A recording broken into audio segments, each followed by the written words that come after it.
टूटी।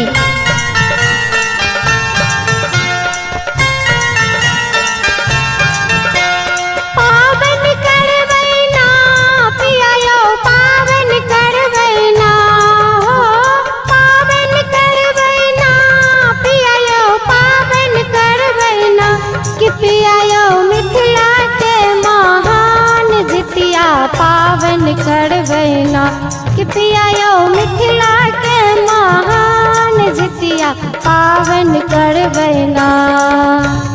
पावन करवैना पिया यो पावन करवैना कि पिया यो मिथिला के महान जितिया पावन करवैना कि पिया यो मिथिला के महान जितिया पावन करवैना।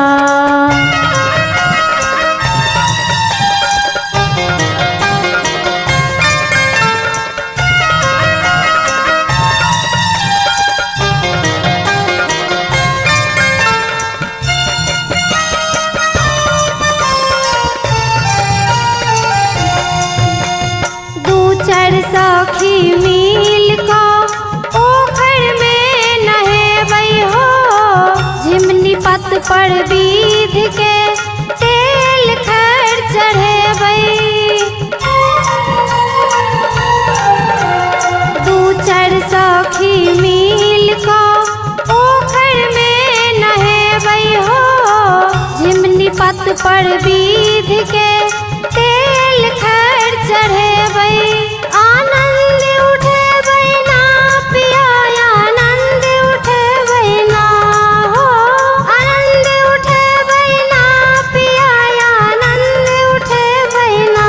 कहानी चिल्होसियारिन के सुन के हम आनंद उठेबै ना, कहानी चिल्होसियारिन के सुन के हम आनंद उठेबै ना।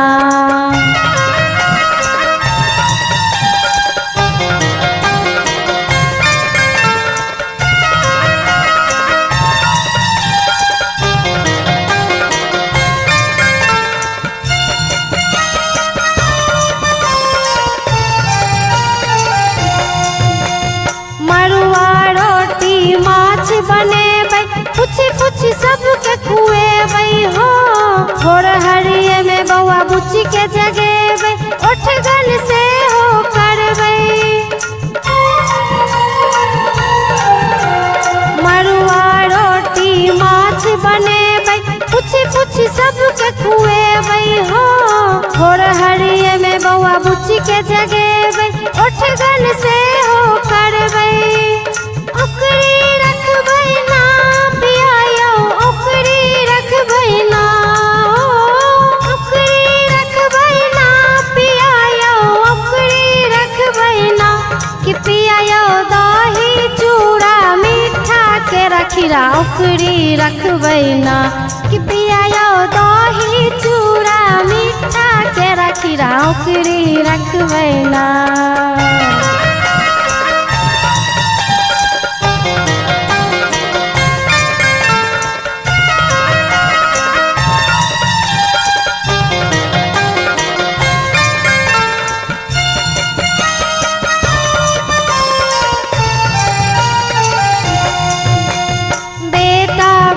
आशीष मंगबै जीवत देव के पूजबै हो, अनपन बिन हम 2 दिन रहबै, खार हो नहीं हम खोटबै।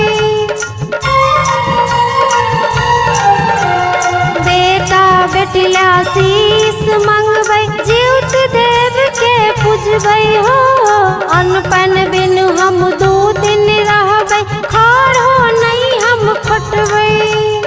अपना ला मंगबै ना पिया यो अपना ला मंगबै ना हो, अपना ला मंगबै ना पिया यो अपना ला मंगबै ना कि पिया यो रहे अमर सोहाग हमर अपना ला मंगबै ना कि पिया यो रहे अमर सोहाग हमर अपना ला मंगबै